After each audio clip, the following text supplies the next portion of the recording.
Belur girls high স্কুলের শিক্ষিকা শ্বেতা পাঠক আজ তোমাদের সামনে উপস্থিত হয়েছি তোমাদের আহ, অনুশীলনী 11 যে রাশিবিজ্ঞান অধ্যায়টি আছে সেটা সম্পর্কে কিছু ধারণা দেব বলে।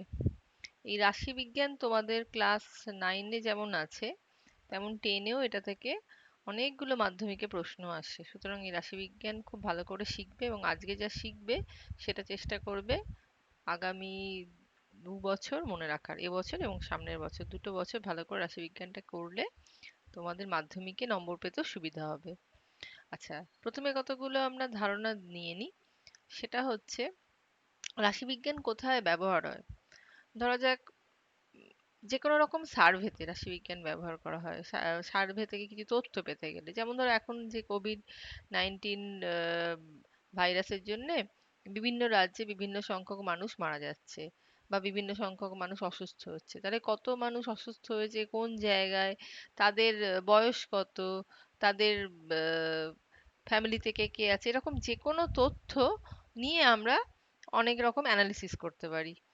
সেখান থেকে হয়তো যে ধারণাটা হয়েছে যে বয়স্ক মানুষ, যাদের বয়স মোটামুটি 60-এর উপর, যাদের ডায়াবেটিস আছে, তাদের মধ্যে দেখা যাচ্ছে এই অসুখের প্রভাব অনেক বেশি মাত্রায় হচ্ছে। তো এই যে তথ্যটা উঠে এলো, এই তথ্যটা যখন সামনে আসে তার মানে বুঝবে যে এটা অনেকগুলো মানুষের উপর সমীক্ষা করে এই ধারণাটা তৈরি করা হয়েছে। তাহলে এই যে কোনো ধরনের ধারণার জন্য কিছু তথ্য দরকার, আর সেই তথ্য নিয়ে কাজ করাই হচ্ছে রাশিবিজ্ঞানের প্রধান অঙ্গ। তো এই যে তথ্যটা আমরা কোনো একটা সমীক্ষা থেকে পাই, সেই তথ্যটাকে আমরা বলি র ডেটা বা কাঁচা তথ্য।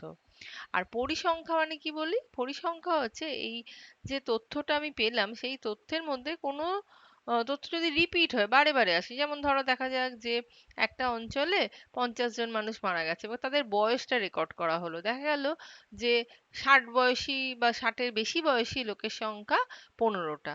তার মানে এই 60-এর বেশি বয়সী যে তথ্যটা সেটা বারে বারে আসছে, তাহলে ওই 60-এর বেশি বয়সী তথ্যটার পরিসংখ্যাকে আমরা বলবো 15।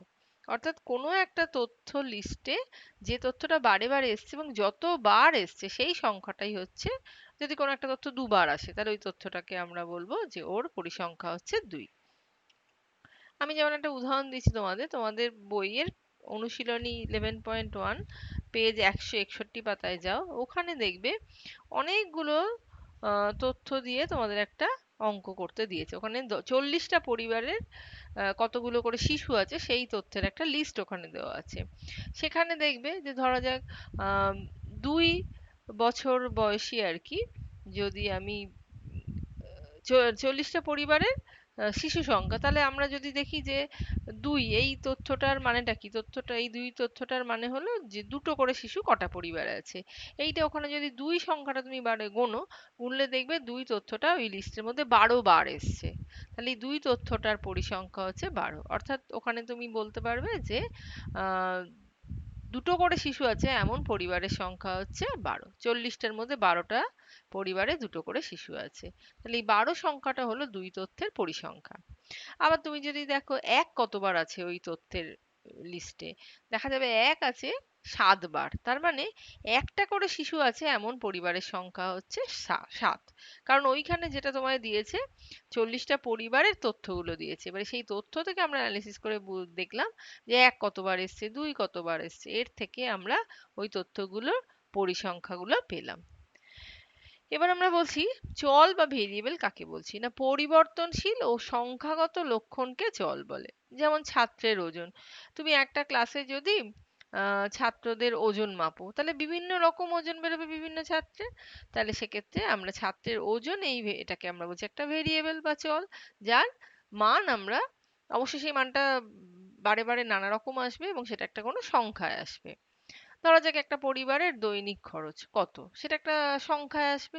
কিন্তু আমি যদি বিভিন্ন পরিবারের দৈনিক খরচের হিসাব নিতে যাই, তাহলে সেক্ষেত্রে কি নানা রকম পাবো সংখ্যাটা, পরিমাণটা, দৈনিক খরচটা আর কি টাকায় বিভিন্ন রকম পাবো।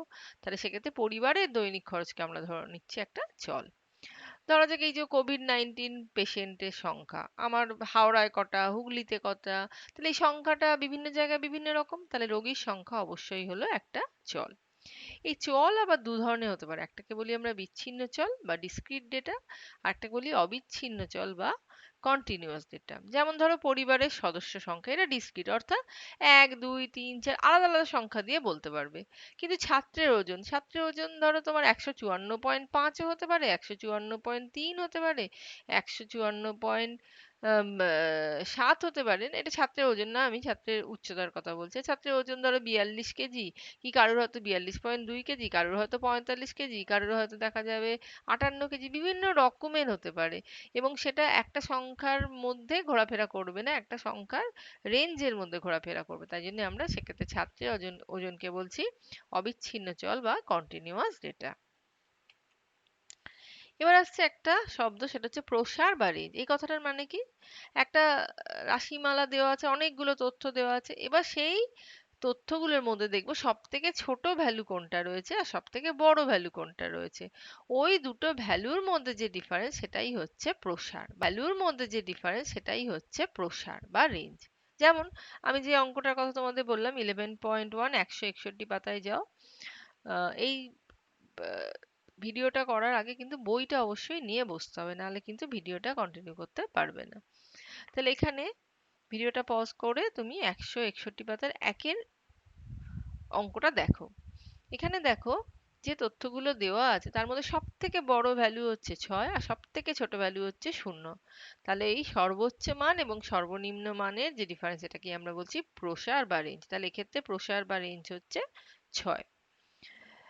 এইবারে আমি ওই কোয়েশ্চেন নাম্বার 1 যেটা আছে তার এবার একটা আমি পরিসংখ্যা বিভাজন তালিকা তৈরি করছি। তোমাদের প্রশ্নে এই পরিসংখ্যা বিভাজন তালিকাটা সবসময় আসবে, হয় বানাতে দেবে অথবা পরিসংখ্যা বিভাজন তালিকা অঙ্কে দেওয়া থাকবে। এর মানে হচ্ছে তথ্যগুলোকে আমায় ছোট থেকে বড় আকারে সাজাতে হবে, ট্যালি মার্কের সাহায্যে তথ্যের পরিসংখ্যা নির্ণয় করতে হবে। আশা করি ট্যালি মার্ক তোমাদের মনে আছে, ক্লাস 8-এ তোমরা শিখেছিলে। যেমন এই রকম সারণী তুমি তৈরি করবে কিভাবে, ধরো কোয়েশ্চেন নাম্বার 1টার দিকে তাকাও। প্রথমে তুমি দেখে নাও সব থেকে ছোট ভ্যালু কত আছে, সব থেকে বড় ভ্যালু কত আছে এবং কি কি ভ্যালু আছে। আমি দেখতে পাচ্ছি এখানে 0 থেকে 6 অবধি সবকটা সংখ্যাই এই তথ্যের মধ্যে আছে, তাই জন্য আমি পরপর লিখে নিলাম 0 1 2 3 4 5 6। কোনোটা যদি না থাকতো তাহলে কিন্তু আমি সেটা লিখতাম না। সাজাচ্ছি ছোট থেকে বড় আকারে। এই ট্যালি মার্কটা আমি কি করে করছি, ধরো আমি এই তোমার বইয়ের তথ্য সারণীটার প্রথম স্তম্ভটা বা প্রথম কলামটার দিকে তাকাও, 1 2 0 5, এই চারটে ওখানে তথ্য আছে।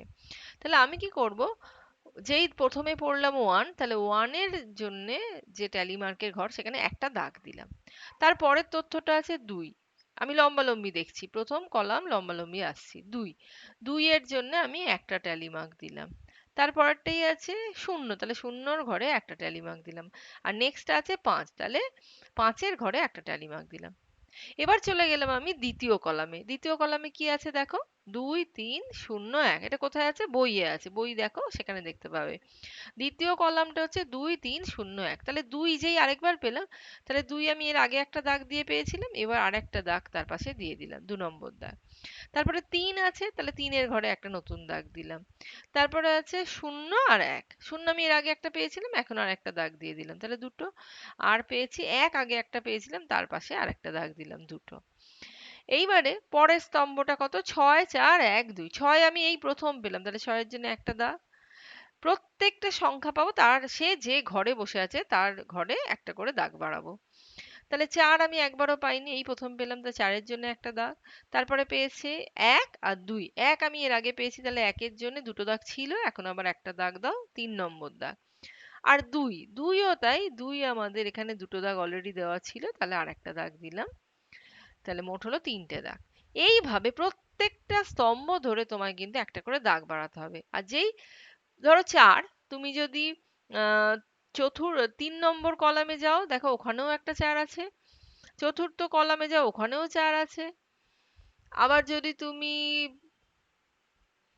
6 নম্বর কলামে যাও, ওখানে দেখো 3টে 4 আছে। তাহলে তুমি 4 কটা পেলে, একটা দুটো আর তিনটে, 6টা। 6টা 4-এর জন্য তাহলে তোমার 6টা দাগ হবে, কিন্তু নিয়ম হচ্ছে প্রথম 4টে দাগ পাশাপাশি আসবে, আর 5 নম্বর দাগ যেই আসবে সেটাকে আমি আর এর দিকে কেটে দেবো। আর তারপরে আরো যদি সংখ্যাটা থাকে তাহলে তার নতুন করে আবার তার একটা দাগের লিস্ট তৈরি করব। অর্থাৎ যেমন ২, এখানে গুনলে দেখবে ২ আছে তোমার মোট ১২ বার। তাহলে মোট ৪টে দাগ পরপর দিয়ে একটা দাগ এরকম আড়ের দিকে দিয়ে পেলাম ৫টা দাগ। আবার এখানেও তাই, ৪টে দাগ দিলাম, আড়ের দিকে দিলাম ৫টা দাগ। তাহলে এই ৫ ৫ ১০টা আমার ২ এর গোনা হয়ে গেল, আর আরো দুটোর জন্য দুটো সিঙ্গেল দাগ। এইভাবে ৫টা ৫টা করে সেট দিয়ে ট্যালি মার্ক গুলোকে তৈরি করা হয়, এবং এতে আমাদের পক্ষে গুনতে সুবিধা হয় যে কটা করে সংখ্যা তোমার ওই একই তথ্য কটা করে ওই লিস্টের মধ্যে আছে। তাহলে আমি এখান থেকে গুনি, শূন্য আছে আমার ৪টে, তাহলে পরিসংখ্যা হয়ে গেল শূন্যের ৪, অর্থাৎ শূন্য সংখ্যাটা তোমার তথ্যের লিস্টে ৪ বার এসছে। ১ আছে ট্যালি মার্ক অনুযায়ী ৫টা, দুটো ৭টা, তাহলে ১ এর পরিসংখ্যা হয়ে গেল ৭। এইভাবে প্রত্যেকটার পরিসংখ্যা আমরা লিখব।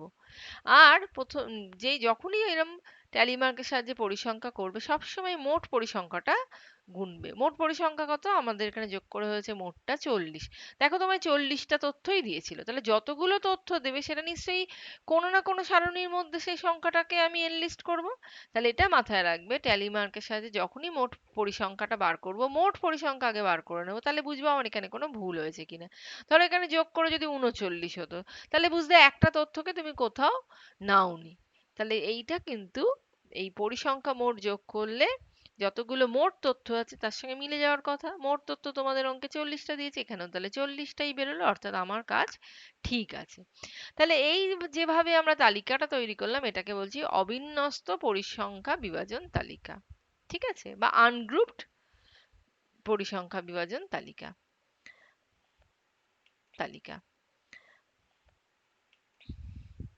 এইবার ওই তালিকাটা থেকে আমি একটা জিনিস তৈরি করেছি। দেখো এখানে কি ছিল, ০ ১ ২ ৩ ৪ ৫ এইভাবে ছিল তো। এখানে দেখো আমি একটা তথ্যের তালিকা তৈরি করছি। আমি এরম ভাবে তথ্যের তালিকাটা তৈরি করছি যে ০ থেকে ২ এই সংখ্যাটার মধ্যে কটা পরিবার আছে। এগুলো তো পরিবারের সংখ্যা অ্যাকচুয়ালি। তাহলে ০ থেকে ২ এইরকম মানে শিশু আছে।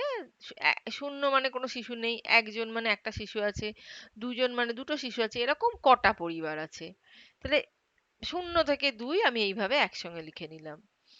তারপর আরেকটা তালিকা তৈরি করছি ২ থেকে ৪, অর্থাৎ দুটো শিশু, ৩টে শিশু বা ৪টে শিশু আছে এমন কতগুলো পরিবার, এটা আমি জানতে চাইছি। তারপরে করলাম ৪ থেকে ৬, আর করলাম ৬ থেকে ৮। এবার তোমরা বলবে ৬টাই তো শেষ, ৮ তো অঙ্কে নেই। একটা বিশেষ কারণে এই তালিকাটা ৬ থেকে ৮ অবধি নেওয়া হয়েছে, সেটা আমি আরেকটু পরে তোমাদের বুঝিয়ে দিচ্ছি। আপাতত এখানে আমি আর ট্যালি মার্ক গুলো লিখিনি, এটা তোমরা করে নেবে। পরিসংখ্যাটা লিখেছি দেখো, ০ থেকে ২ এর জন্য পরিসংখ্যা লিখেছি ১১।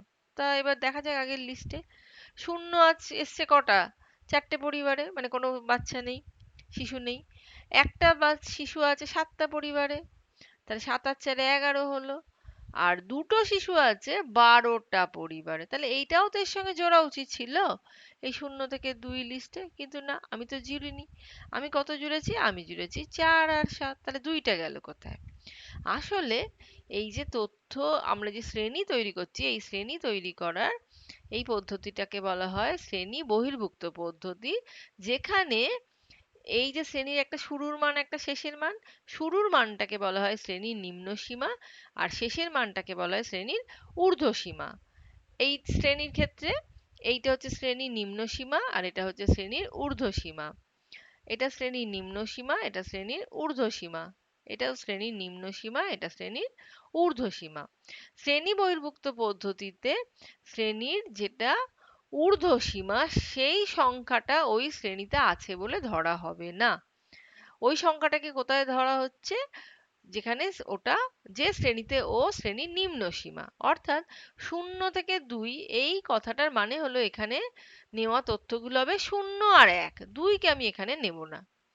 আবার ২ থেকে ৪ এটার মানে হলো এখানে নেওয়া তথ্যের হিসাব হবে ২ ৩ এই দুজনের। ৪ থেকে ৬ এর মধ্যে আমার তথ্যের হিসাব হবে ৪ আর ৫, এই তথ্য দুটো এই লিস্টে আছে ধরে নেব। তাহলে এই ৬টা যেহেতু লিস্ট থেকে বাইরে চলে যাচ্ছিল, এই কারণে আমাকে আর একটা শ্রেণী বাড়াতে হলো ৬ থেকে ৮, যেখানে ৬ থেকে তথ্যগুলোকে আমি হিসাব করব, ৬ ৭ ৮। এখন তোমাদের লিস্টে তো ৭ ৮ নেই, তাহলে এখানে ছয়টাকেই খালি আমি হিসাবের মধ্যে আনবো। দেখো লক্ষ্য করে তোমার ছয়ের পরিসংখ্যা কত বেরিয়েছিল? 3। দেখো 6 থেকে 8-এরও ওই কারণে পরিসংখ্যা বেরিয়েছে 3। আবার 4 থেকে 6, 4 থেকে 6 মানে কি? এখানে তথ্য থাকবে 4 আর 5। দেখো 4 আর 5 মোট কটা তথ্য আছে? একটায় আছে 6 আর একটায় আছে 3। তাহলে মোট 9টা। তাই দেখো 4 থেকে 6 এর জন্য তথ্য পেয়েছি আমি 9টা। তাহলে ধরতে পারলে এভাবে আমরা যে শ্রেণীটা তৈরি করব এটাকে বলছি আহ বিন্যস্ত পরিসংখ্যা বিভাজন তালিকা। এখানে ট্যালি মার্ক গুলো এইগুলো দেখে দেখে করে নেবে। তাহলে বিন্যস্ত পরিসংখ্যা বিভাজন তালিকায় শ্রেণী যখন তৈরি করা হয়, এইখানে যে একটা শ্রেণী যেখানে শেষ হবে অন্য শ্রেণীটা যদি সেখানে শুরু হয়, তাহলে সেই পদ্ধতিটাকে বলবো শ্রেণী বহির্ভুক্ত পদ্ধতি। এবং এখানে শ্রেণীর ঊর্ধ্ব সীমায় যে ভ্যালুটা আছে তাকে আমরা ওই শ্রেণীতে ইনক্লুড করব না। ওই ভ্যালুটাই যে শ্রেণীর নিম্ন সীমায় আছে তাকে আমরা ইনক্লুড করব। ঠিক আছে? তাহলে এই হলো আমাদের শ্রেণী তৈরির একটা বেসিক ফর্মুলা। এখানে আমি এগুলোকে আরেকবার লিখে দিয়েছি যে 4 থেকে 6 এই যদি শ্রেণীটা হয় তাহলে এর ঊর্ধ্ব শ্রেণীসীমা হচ্ছে 6 আর 4 হচ্ছে ওর নিম্ন শ্রেণীসীমা। নিম্ন মানে যেটা থেকে শ্রেণীটা শুরু হচ্ছে, ঊর্ধ্ব মানে যেখানে গিয়ে শ্রেণীটা শেষ হচ্ছে। তাহলে এখানে আমি এটা বলেছি, একটা তো আমি বললাম শ্রেণী বহির্ভুক্ত পদ্ধতি। তাহলে এইটা হচ্ছে দুভাবে আমরা শ্রেণী তৈরি করতে পারি। একটা শ্রেণী সীমা তৈরি করতে পারি, একটা শ্রেণী বহির্ভূত পদ্ধতি যেটা আমি এখানে বললাম, আর একটা হয় শ্রেণী অন্তর্ভুক্ত পদ্ধতি। এই শ্রেণী বহির্ভূত পদ্ধতি যেটা আমি বললাম শ্রেণীর ঊর্ধ্বসীমা ওই শ্রেণীর অন্তর্ভুক্ত হয় না, ঠিক পরের শ্রেণীর অন্তর্ভুক্ত হয়। এখানে যেমন 70 থেকে 105, 105 থেকে 140 এইভাবে যদি শ্রেণীগুলো চলতে থাকে, তাহলে এই 105 কিন্তু তথ্যটা 70 থেকে 105 এর মধ্যে নেব না। এই তথ্যটা আমার নেওয়া হবে 105 থেকে 140 এর মধ্যে। আসলে এই 105 সংখ্যাটা দেখো দুটো শ্রেণীর মধ্যে কমন। তাহলে 105 সংখ্যাটা আমি কোন শ্রেণীতে নেব? এখানে নেব না এখানে নেব? এটা নিয়ে আমাদের সমস্যা হতো। তাই এই কারণে আমাদের কনভেনশন হচ্ছে যে আমার যেখানে ওই সংখ্যাটা ঊর্ধ্ব সীমায় এসছে সেখানে আমি তাকে নেব না। আমি তাকে সবসময় শ্রেণীর নিম্ন সীমায় যেখানে ওই ভ্যালুটা আমি দেখতে পাচ্ছি সেখানে ওই তথ্যটাকে ইনক্লুড করব। তাহলে এইভাবে 140 থেকে 175 এর মধ্যে 140টাকে যদি আমার নেওয়ার পালা হয়, 140কে আমি নেব এই শ্রেণীতেই। এই শ্রেণীতে আমি 140টা আছে বলে ধরবো না। এখানে 105 থেকে 140 এর আগে অবধি সমস্ত তথ্যকে আমি ইনক্লুড করব।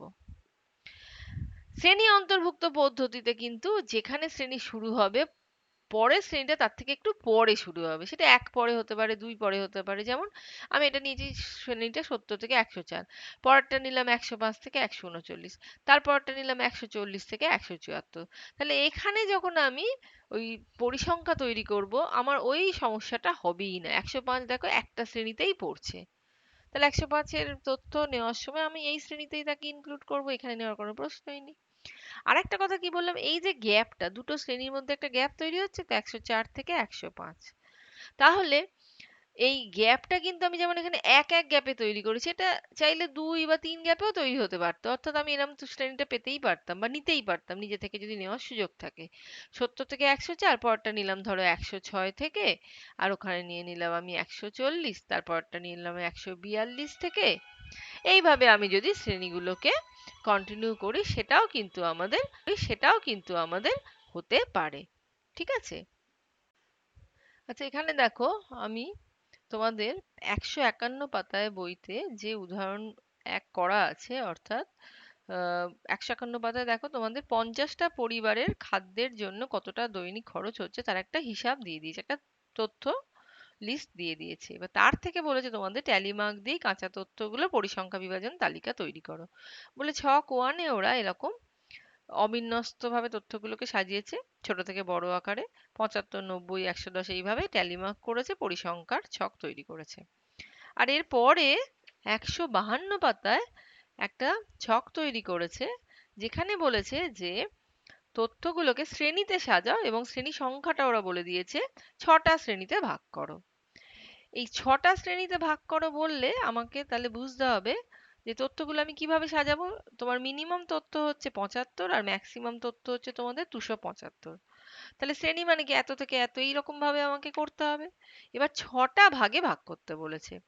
এইগুলো করার নিয়ম হচ্ছে প্রথমে তথ্যের প্রসার বার করতে হবে। প্রসার মানে সব থেকে বড় ভ্যালু মাইনাস সব থেকে ছোট ভ্যালু। তা তোমাদের 275 ভাগ বিয়োগ 75 করলে কত হয়? 200। বইয়ে যেটা করেছে ওরা 6টা শ্রেণীতে ভাগ করেছে, তাই 200কে 6 দিয়ে ভাগ করেছে এবং সেই ভাগফলটা প্রায় 35-এর কাছাকাছি। ভাগ মেলেনি, ওটা প্রায় 35-এর কাছাকাছি। তাই ওরা বইয়ে একটা শ্রেণী তৈরি করেছে 70 থেকে 105, 35 গ্যাপে গ্যাপে 70-এর সঙ্গে 35 যোগ করে 105 করেছে। এখন তোমরা বলবে 70 থেকে কেন করেছে? অঙ্কে প্রথম সংখ্যাটা তো দিয়েছে 75। আমরা এমন ভাবে শ্রেণীটা তৈরি করি যাতে সেটা, যে তথ্যগুলো আমার আছে সেগুলো ওই শ্রেণীর মধ্যে পড়ে। সেটা 75 থেকেও আমরা তথ্যটা তৈরি শ্রেণীটা তৈরি করতে পারতাম, কিন্তু আমরা সাধারণত শূন্য বেশি আছে এমন সংখ্যা নিয়ে তথ্যগুলো সাজাবার চেষ্টা করি, তাহলে আমাদের যোগ বিয়োগ করতে সুবিধা হয়। তাই 75-এর কাছাকাছি শূন্য জাতীয় সংখ্যা হচ্ছে 70, তাহলে 70 থেকে শ্রেণীটাকে শুরু করেছে এবং গ্যাপ নিয়েছে 35, অর্থাৎ 70 থেকে 105।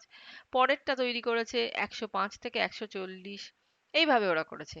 আমি তোমাদের ওই অঙ্কটাই 7টা শ্রেণীতে ভাগ করে দেখিয়েছি। আমি 7টা শ্রেণীতে দেখাচ্ছি, এই টেকনিকটাই তোমরা ওই 6টা শ্রেণীর জন্য যেটা বইয়ে করে দিয়েছে নিজেরা প্র্যাকটিস করবে।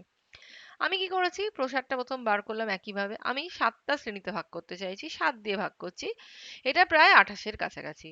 তাহলে আমি দুটো শ্রেণীর নিম্নসীমা আর ঊর্ধ্বসীমার মধ্যে 28 গ্যাপ রাখতে চাইছি, কিন্তু এইভাবে আমার এরকম একটা সংখ্যা নিয়ে অঙ্ক করতে অসুবিধা হয়। আমরা এটা কাছাকাছি 30 সংখ্যায় নিয়ে গেছি। এই যে তথ্যের গ্যাপ কতটা হবে একটা শ্রেণীর, এটা আমি যদি বলি শ্রেণীর শুরু নিম্ন ভ্যালু আর ঊর্ধ্ব ভ্যালু, এদের মধ্যে গ্যাপ কতটা তুমি নেবে এটা তোমার উপর নির্ভর করছে। তুমি কতগুলো শ্রেণীতে ভাগ করতে চাইছো এবং গ্যাপটা মোটামুটি কত নেবে যাতে তোমার লিখতে বা অঙ্ক করতে সুবিধা হয়। তাহলে দেখো, আমি যদি এখানে 75 নিয়ে তথ্যটা শুরু করতাম, 75 সঙ্গে 28 যোগ করলে এই সংখ্যাটা একটা ভজঘট সংখ্যা আসতো, তারপর যেটা এটা পেতাম তার সঙ্গে 28 যোগ করলে প্রত্যেকবার আমাকে যোগ বিয়োগ করতেই অনেকটা সময় দিয়ে দিতে হতো। কিন্তু এইটা কিন্তু অঙ্ক না, অঙ্ক হচ্ছে এইটা লিখে ট্যালি মার্ক করে পরিসংখ্যা বার করা, এতটা অবধি অঙ্ক। তাহলে আমাদের এটা যাতে মুখে মুখে করা যায় সেজন্য দেখো শূন্য বেশি থাকা সংখ্যায় আমরা যাচ্ছি। তাহলে 70 নিলাম, আর 28 না নিলে এই গ্যাপটা 30 নিলাম, তাহলে 70-এর সঙ্গে 30 জুড়লে কত হবে? 100। পরেরটা নিলাম 100-র সঙ্গে যোগ করে 130। তাহলে আমি এখানে শ্রেণী বহির্ভূত পদ্ধতিতে শ্রেণী অন্তরটা তৈরি করছি। ঠিক আছে? এখন 70 থেকে 100, 100 থেকে 130 এইভাবে এগোতে এগোতে আমরা লাস্ট যাচ্ছি, যেহেতু লাস্ট তথ্যটা 275, তাই আমরা গেছি 250 থেকে 280 অবধি। এবার বলবে এই ট্যালি মার্কটা কি করে পেলাম? এটার জন্য তোমাকে বইয়ে যে ছক 1 করা আছে সেটার দিকে তাকাতে হবে। ছক 1 এ তোমরা দেখবে, বইটা খোলো তাহলে দেখতে পাবে 75, 70 থেকে 100-র মধ্যে কোন কোন তথ্য তোমার পড়ছে? 75 পড়ছে আর 90 পড়ছে। 75-এর জন্য পরিসংখ্যা বলা আছে 4 আর 90-এর জন্য পরিসংখ্যা 3। তাহলে এই 70 থেকে 100-র মধ্যে ওই দুটো তথ্যই আসছে। তাহলে এদের মোট পরিসংখ্যা, এই শ্রেণীর মোট পরিসংখ্যা, তাহলে 4 + 3 পরিসংখ্যা হয়ে গেল 7। আর এটাই আমি ট্যালি মার্কের সাহায্যে দেখিয়েছি, 4টে দাগ সোজা, একটা দাগ আড়ে 5, আর এখানে একটা আর দুটো সিঙ্গেল দাগ, তাহলে মোট 7 হচ্ছে ওর ট্যালি মার্ক। এর পরেরটা হচ্ছে 100 থেকে 130। এর মধ্যে তোমার বইয়ে যে তথ্যগুলো আছে সেগুলো দেখো কি কি আছে। 110 আছে, 125 আছে। তাহলে এই দুটোর যা পরিসংখ্যার যোগফল সেটাই তোমার শ্রেণীর পরিসংখ্যা হবে, তাই করেছি দেখো। নেক্সট হচ্ছে 130 থেকে 160-এর মধ্যে তোমার যে তথ্যগুলো আসছে সেটা হচ্ছে 145 আর 150। তাহলে এইভাবে এই ওদের পরিসংখ্যা হচ্ছে 5 আর 6, সেখান থেকে আমি 11 পেয়েছি। তারপরেরটা আমাদের হচ্ছে 160 থেকে 190। এর মধ্যে পড়ছে দেখো 175 আর 190 না, 190-কে কিন্তু আমি এখানে কনসিডার করতে পারবো না। মনে আছে নিশ্চয়ই, শ্রেণী বহির্ভূত পদ্ধতিতে যেখানে ভ্যালুটা শ্রেণীর ঊর্ধ্বসীমা সেখানে আমি ওই ভ্যালুটাকে নিতে পারি না। তাহলে এই 160 থেকে 190-এর মধ্যে তোমার একটাই তথ্য হবে, সেটা হচ্ছে 175, যার পরিসংখ্যা 5। এই কারণে আমার এখানে পরিসংখ্যা হলো 5। এখানটাই কিন্তু খুব নজর করতে হবে, ওই জন্য দেখো আমি আলাদা কালার ইউজ করেছি। তাহলে এই 190 থেকে 220-র মধ্যে যখন আমি শ্রেণীটা কনসিডার করব, তখন আমি এর মধ্যে কি কি ভ্যালু নেব? 190 নেব, আর আমাদের লিস্টে আছে 200। তাহলে এই দুজনকেই আমি এখানে একসঙ্গে ইনক্লুড করব, আর যাদের যোগফল হচ্ছে পরিসংখ্যার 8, তাই এখানে এর পরিসংখ্যা হলো 8। তারপরে 220 থেকে 250। এইখানে আবার দেখো তোমার তথ্যের যে সারণী আছে তাতে আছে 225 আর 250, তাহলে 250 কে নিয়েও আবার এই একই সমস্যা, 250 কে কিন্তু আমি এখানে ইনক্লুড করতে পারবো না।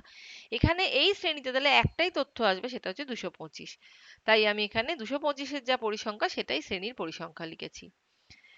250 থেকে 280-র মধ্যে তাহলে কোনটা ঢুকবে? এখানে কিন্তু আমার 250ও ঢুকবে, 275ও ঢুকবে, তাহলে ওদের মোট পরিসংখ্যা হচ্ছে 2। এই গেল আমার শ্রেণীর পরিসংখ্যা 2। আরেকবার বললাম, তুমি এই কাজটা ঠিক করলে কি করে বুঝবে? মোট পরিসংখ্যাটা বার করবে, সেটা দেখবে তোমার মোট পরিসংখ্যার সঙ্গে মিলছে কিনা। হ্যাঁ, মোট পরিসংখ্যা বা মোট তথ্য সংখ্যা ছিল 50, তোমারও দেখো মোট পরিসংখ্যা পেয়েছে 50। এই যে ছকটা করলাম, আমি একটা পরে কাজে লাগবে বলে এই ছকটার নাম দিয়ে রাখলাম 1 নম্বর ছক, এটা আমি নাম দিলাম। নেক্সট, ওই আগের বইয়ের যে অঙ্কটা, সেইটাকেই আমরা 7টা শ্রেণীতেই ভাগ করেছি, কিন্তু শ্রেণী অন্তর্ভুক্ত পদ্ধতিতে। তাহলে আমরা তখন কিভাবে লিখতাম? 70 থেকে শুরু করে 100 লিখব, কিন্তু পরের শ্রেণীটার 100 থেকে শুরু হবে না, আমি শুরু করেছি 101 থেকে। কিন্তু তফাৎ রাখবো দুটো, ঊর্ধ্বসীমা আর নিম্ন সীমার মধ্যে 30, তাহলে 101 এর সঙ্গে 30 যোগ করে পেয়েছি পরের শ্রেণী 131। তারপরের শ্রেণী শুরু হয়েছে 132 থেকে, 30 যোগ করেছি, করে পেয়েছি 162। তাহলে এইভাবে আমার শ্রেণীটা আমি তৈরি করেছি 286 অবধি। এবার ট্যালি মার্ক নিশ্চয়ই সহজেই করতে পারবে। 70 থেকে 100 এর মধ্যে পড়ছে দেখো তোমার 75 আর 90, তাহলে মোট যোগফল ওদের 7। তাহলে এইভাবে পরিসংখ্যাগুলো আমি করে নিয়ে ট্যালি মার্কটা তৈরি করে নিয়েছি। ঠিক আছে? তাহলে এটাও তোমরা হাতে কলমে করবে। আর এই ছকটাও আমরা পরে যদি কাজে লাগাতে চাই, তাই আমি এই ছকের নাম দিয়ে রেখেছি ছক নাম্বার 2। এখানে আমি কতগুলো ধারণা তোমাদের দিয়েছি। 70 থেকে 100, 101 থেকে 130 এই শ্রেণী অন্তর্ভুক্ত পদ্ধতিতে দেখো দুটো ক্রমিক শ্রেণী, ক্রমিক শ্রেণী মানে এরা পরপর, তাহলে এই দুটো ক্রমিক শ্রেণীর কিন্তু একজনের ঊর্ধ্বসীমা আর একজনের নিম্ন সীমার মধ্যে একটা ফাঁক রয়েছে। এই ফাঁকটা কিন্তু আমাদের অঙ্কের খাতিরে পূরণ করতে হয়। ধরো একটা তথ্যের লিস্টে তোমার একটা তথ্য আছে 100.2, তা তুমি তাকে কোথায় ফেলবে? এই শ্রেণীতে ফেলবে না এই শ্রেণীতে ফেলবে? এই শ্রেণীতেও 100.2 ঢুকবে না, এখানেও 100.2 ঢুকবে না। তাহলে এরকম অনেক সময় আমার শ্রেণীটা দিয়ে দিয়েছে এইভাবে, কিন্তু তথ্যটা আমার ওই রকম আছে, তখন আমায় কি করতে হবে? এই শ্রেণীর মধ্যে ফাঁকটা আমাকে তুলে দিতে হবে। কিভাবে তুলবো? না, এদের মধ্যে ডিফারেন্স কত দুটো শ্রেণীর মধ্যে? 1। 100 শেষ হয়েছে আর 101 শুরু হয়েছে, তাহলে এদের মধ্যে তফাৎ কত, ফাঁক কত আছে? 1। এই একটাকে আমরা আর্ধেক করবো। একটাকে যদি আমি ডি বলি, এই ডিফারেন্সটাকে, তাহলে একে আমি আর্ধেক করছি, তার নাম দিচ্ছি ধরো এইচ। তাহলে এটা কত হয়ে গেল? 0.5। তাহলে আমি এই ফাঁকটা পূরণ করতে চাইছি, তার মানে ধরো এইরকম একটা পার্টিশনে আমি ওদেরকে নিয়ে আসতে চাইছি। অর্থাৎ 100কে আমায় একটু এগোতে হবে আর 101কে একটু পিছোতে হবে। অর্থাৎ এই 100 কি শ্রেণীর ঊর্ধ্বসীমা, তাহলে শ্রেণীর ঊর্ধ্বসীমার সঙ্গে এইচটা আমি জুড়বো, আর শ্রেণীর নিম্ন সীমা থেকে এইচটা বাদ দিয়ে দেবো। বাদ দিলে কি হবে? এই 101টা পিছিয়ে চলে আসবে, 101 থেকে 0.5 বাদ দিলেও পিছিয়ে চলে এলো 100.5-এ। আর এই 100-র সঙ্গে যদি 0.5 জোড়ো, দেখো ও এগিয়ে গিয়ে হয়ে যাবে 100.5। তাহলে এই শ্রেণীটা চলে গেল 100.5, এই ঊর্ধ্বসীমাটা, আর এই 101 আমার পিছিয়ে চলে এলো 100.5-এ। তাহলে এই ওদের মধ্যে যে ডিফারেন্স ফাঁকটা, সেটা কিন্তু আর রইলো না। তাহলে এই যে শ্রেণী সীমাটা আমি চেঞ্জ করে নতুন জিনিস তৈরি করলাম, এদের নাম দিচ্ছি শ্রেণী সীমানা। তাহলে আমার এই কাজটা আমায় প্রত্যেকটা শ্রেণীর জন্যে করতে হবে। অর্থাৎ 70-কেও আমায় পিছোতে হবে, 70 মাইনাস 0.5, এই যে করেছি দেখো 69.5।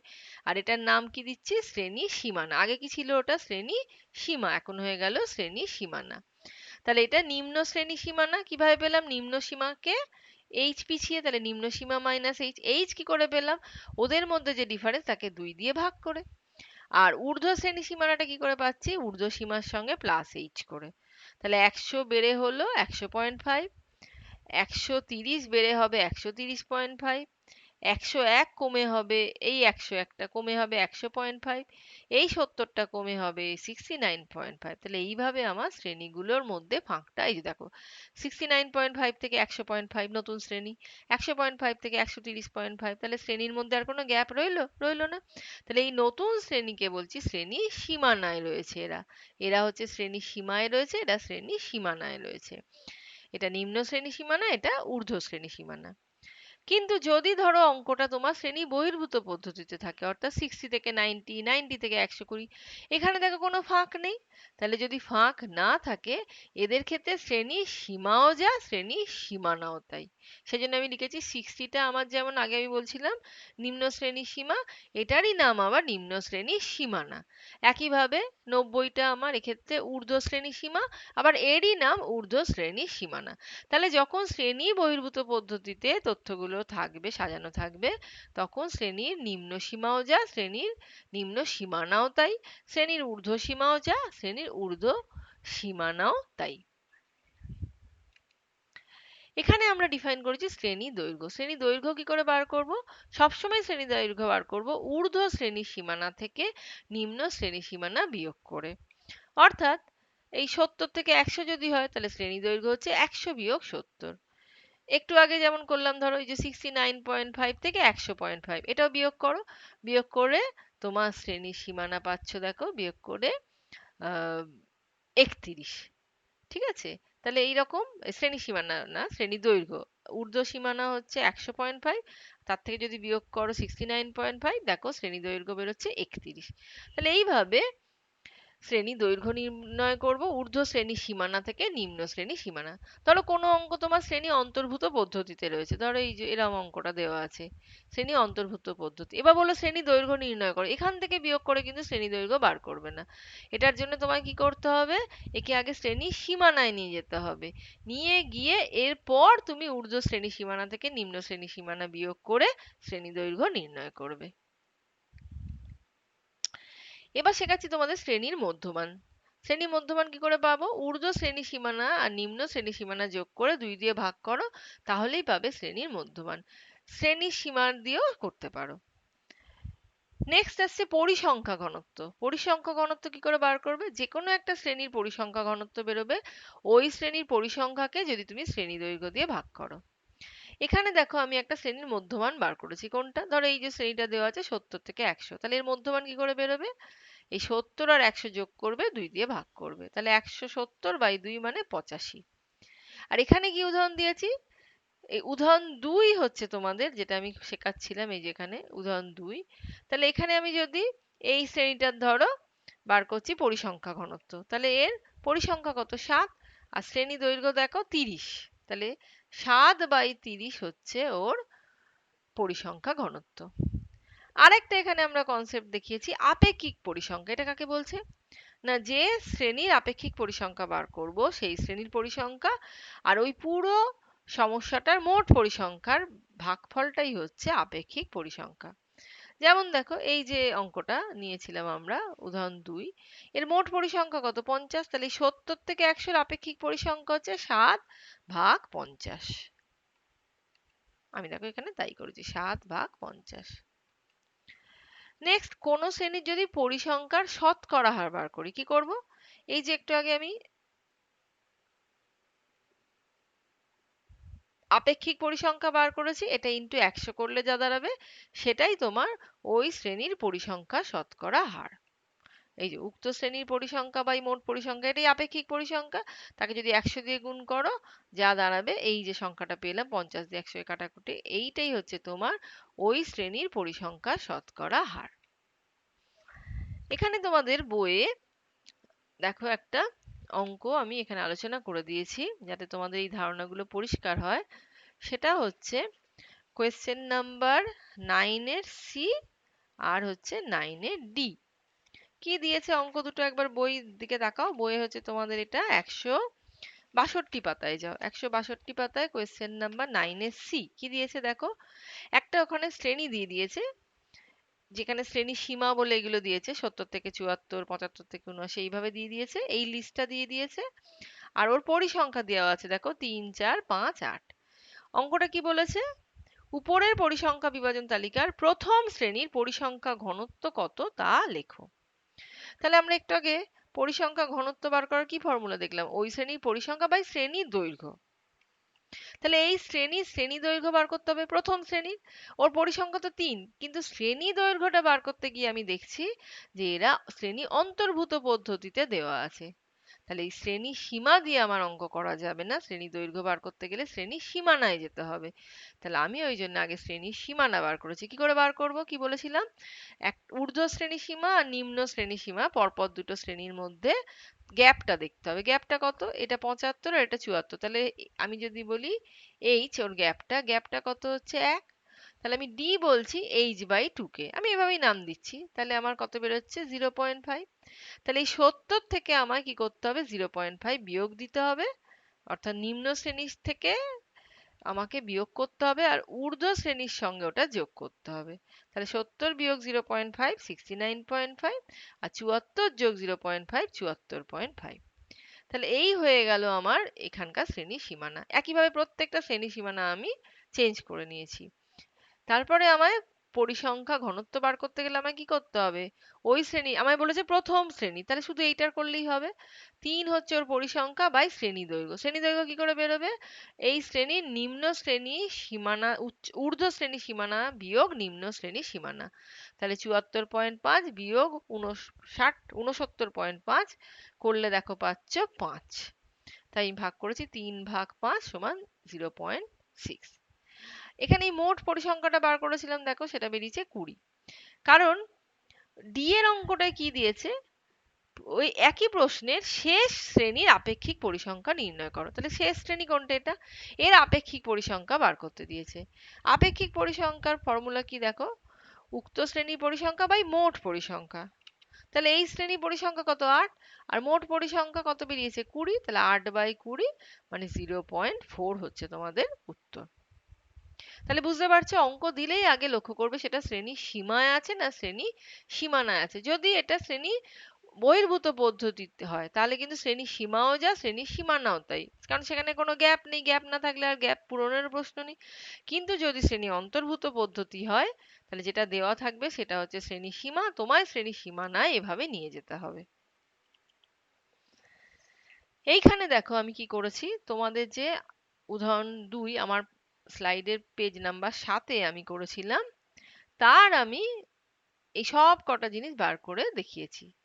আমি 3টে করে দেখিয়েছি, তোমাদের জন্য বাকিগুলো ফাঁকা রেখেছি। অর্থাৎ কি কি, ওই একই অঙ্কের শ্রেণী সীমা, পরিসংখ্যা, পরিসংখ্যা তো ওখানে দেওয়াই আছে, শ্রেণী সীমানা বার করেছি, শ্রেণী মধ্যমান বার করেছি, শ্রেণী দৈর্ঘ্য বার করেছি, পরিসংখ্যা ঘনত্ব বার করেছি, আপেক্ষিক পরিসংখ্যা বার করেছি, পরিসংখ্যা শতকরা হার বার করেছি। সেটা 3টে করে আমি দেখিয়ে দিয়েছি, বাকিগুলো তোমরা করবে। এটা কোনটার করেছি দেখো, পেজ নাম্বার 7, এই যেখানে আমি পেজ নাম্বার দিচ্ছি, তাহলে 11 আছে, এটা পেজ নাম্বার 7। এই দেখো পেজ নাম্বার 7 ছক 2 এর জন্য, তার মানে এই অঙ্কটার এই শ্রেণী অন্তরগুলো আর এইটা হচ্ছে পরিসংখ্যা, এর সাপেক্ষে আমি শ্রেণীর পরিসংখ্যা ঘনত্ব বার করতে চেয়েছি। তাহলে এটা তো আছে শ্রেণী অন্তর্ভুক্ত পদ্ধতিতে, শ্রেণী সীমায় আছে, তাহলে আমার শ্রেণী সীমানায় নিয়ে যেতে হবে। এই কারণে আমি দেখো এখানে আগে শ্রেণী সীমানা বার করেছি, তারপর বাকি কাজগুলো করেছি। শ্রেণী সীমানা বেরোলেই শ্রেণী দৈর্ঘ্য বেরিয়েছে 100.5 থেকে 69.5 বিয়োগ করে দেখো 31 বেরোবে। এইভাবে শ্রেণী দৈর্ঘ্যগুলো বার করেছি। তারপরে যে ফর্মুলা, যে ওই শ্রেণীর পরিসংখ্যা, এই যে ওই শ্রেণীর পরিসংখ্যা বাই শ্রেণী দৈর্ঘ্য, এই করে এটা বার করেছি। আপেক্ষিক পরিসংখ্যার ফর্মুলা ছিল ওই শ্রেণীর পরিসংখ্যা বাই মোট পরিসংখ্যা, মোট পরিসংখ্যা 50, 50 দিয়ে ভাগ করেছি। পরিসংখ্যা শতকরা হার ছিল আপেক্ষিক পরিসংখ্যা যা বেরোবে ইন্টু 100, তাই বার করেছি। তাহলে এইভাবে আমি এই 3টে করেছি, তাহলে তোমরা বাকিগুলো কমপ্লিট করবে। এখানে আরো ছোট ছোট কটা আমি ধারণা দিয়েছি। যেমন একটা ধারণা দিয়েছি, ক্ষুদ্রতর সূচক ক্রমযৌগিক পরিসংখ্যা কাকে বলে আর বৃহত্তর সূচক ক্রমযৌগিক পরিসংখ্যা কাকে বলে। ধরা যাক তোমার কাছে একটা ছক দেওয়া আছে, তোমাদের কোয়েশ্চেন নাম্বার 3-এর অঙ্কটার, ওখানে তোমাদের পরিসংখ্যা বিভাজন তালিকা করতে দিয়েছে, আমি তালিকাটা তৈরি করেছি তোমাদের জন্য, এবং গ্যাপ নিয়েছি কত দেখো 30 থেকে 50, অর্থাৎ 20 গ্যাপে আমি একটা শ্রেণী বহির্ভূত পদ্ধতিতে তালিকা তৈরি করেছি। তাহলে 30 থেকে 50, 50 থেকে 70, 70 থেকে 90 আর 90 থেকে 110 আর 110 থেকে 130, এইভাবে মোট যে তথ্যগুলো আছে তার জন্য আমি এই পরিসংখ্যা বিভাজন তালিকাটা তৈরি করেছি। ওখানে অ্যাকচুয়ালি 40টা কমলা লেবুর এক ঝুড়িতে 40টা কমলা লেবু আছে। এবার আহ, তাদের ওজনগুলো এখানে লেখা আছে, কারোর ওজন 45 গ্রাম, কারোর 35 গ্রাম, এইভাবে ওজনগুলো দেওয়া আছে। তার মানে 40টা তথ্য আছে। সব থেকে ছোট ভ্যালু আমি দেখছি 30 আছে, আর সব থেকে বড় ভ্যালু আমি দেখেছি ওখানে 110 আছে। সেই কারণে আমি তথ্যের সারণীটা এইভাবে তৈরি করে নিয়েছি, 30 থেকে 50, 50 থেকে 70, এইভাবে 130 অবধি আমি শ্রেণীটাকে নিয়ে নিয়েছি। ট্যালি মার্কের সাহায্যে আমি পরিসংখ্যাগুলো তৈরি করেছি। খালি খেয়াল করেছে কি, এই 50 তথ্যটা যদি এসে থাকে, তাহলে সেটাকে কিন্তু আমি এই 30 থেকে 50 শ্রেণীতে নিইনি, তাকে আমি নিয়েছি 50 থেকে 70 শ্রেণীতে। 70 তথ্যটা যদি বইয়ে দেওয়া থাকে, তাহলে সেই 70 তথ্যটা আমি নিয়েছি এই শ্রেণীতে, এই শ্রেণীতে তাই কিন্তু ইনক্লুড করিনি। তাহলে এটা মাথায় রেখে, অর্থাৎ শ্রেণী বহির্ভূত পদ্ধতিতে ঊর্ধ্ব সীমার যে ভ্যালুটা সেটা ওই শ্রেণীতে নেব না, নিম্ন সীমায় যদি ভ্যালুটাকে দেখতে পাই তাহলে সেখানে আমি এই তথ্যটাকে ইনক্লুড করব। এইটা মাথায় রেখে আমি এই পরিসংখ্যাটা তৈরি করেছি। তোমরা এটা নিজে হাতে করবে, তাহলে তোমাদের শেখাটা কমপ্লিট হবে। এইবার এই তথ্যটার সাপেক্ষে আমি তোমাদের ক্ষুদ্রতর সূচক ক্রমযৌগিক পরিসংখ্যা আর বৃহত্তর সূচক ক্রমযৌগিক পরিসংখ্যা কাকে বলে সেটা বোঝানোর চেষ্টা করেছি। এখানে এই তথ্যটার মানে কি? এটার মানে 30 গ্রাম থেকে 50 গ্রামের কম কটা লেবু আছে? 10টা। 50 গ্রাম থেকে 70 গ্রামের কম কটা লেবু আছে? 7টা। এখন তোমায় যদি কেউ প্রশ্ন করে, আচ্ছা বলো তো, 70 গ্রামের কম ওজনের কটা লেবু আছে, তা তুমি কি এই 7 বলবে, নাকি বলবে 10 প্লাস 7 17? আমি তো বলবো, তুমি বলবে 10 প্লাস 7 17। কেন? 70 গ্রামের কমে এরাও পড়বে, আবার এরাও পড়বে। আমি যদি ধরো প্রশ্নটা করি, আচ্ছা 110 গ্রাম ওজনের কম কটা লেবু আছে, তুমি কি বলবে? 110 গ্রামের কম লেবু আছে এই 6 প্লাস 15 প্লাস 7 প্লাস 10, তাই তো? এটাই তো বলবে, কারণ 110-এর ক্রম এরাও, এরাও, এরাও। তাহলে এইভাবে এই ক্রমযৌগিক পরিসংখ্যা মানে হচ্ছে কোনো একটা তথ্যের থেকে কম কতগুলো তথ্য আছে এই হিসাবটা যখন তোমার কাছে চাইবে, যখন এইভাবে চাইবে, তখন আমরা বলবো ক্ষুদ্রতর সূচক ক্রমযৌগিক পরিসংখ্যা। তাহলে দেখো আমি এখানে সেই ছকটাই করেছি। এখানে যে যে তথ্যগুলো আছে সবাইকে নিয়েছি, মানে যে যে শ্রেণীগুলো যেখান থেকে শুরু হয়েছে, যেমন 30, 30-এর কম কি কোনো কমলা লেবু আছে? নেই। তোমার শুরুই হয়েছে 30 বা 30-এর বেশি থেকে। তাহলে যদি কেউ প্রশ্নটা এরকম রাখে, 30-এর কম কটা কমলা লেবু আছে, তুমি বলবে নেই, তাই আমি লিখলাম 0। ঠিক একইভাবে 50-এর কম কত? এই যে 50-এর কম কিন্তু আছে 10টা, তাই তাকে পরিসংখ্যা লিখেছি 10। 70-এর কম কত আছে? এই 7 আর 10 যোগ করলে 17টা, তাই লিখেছি 17টা। এইভাবে 90-এর কম কত আছে?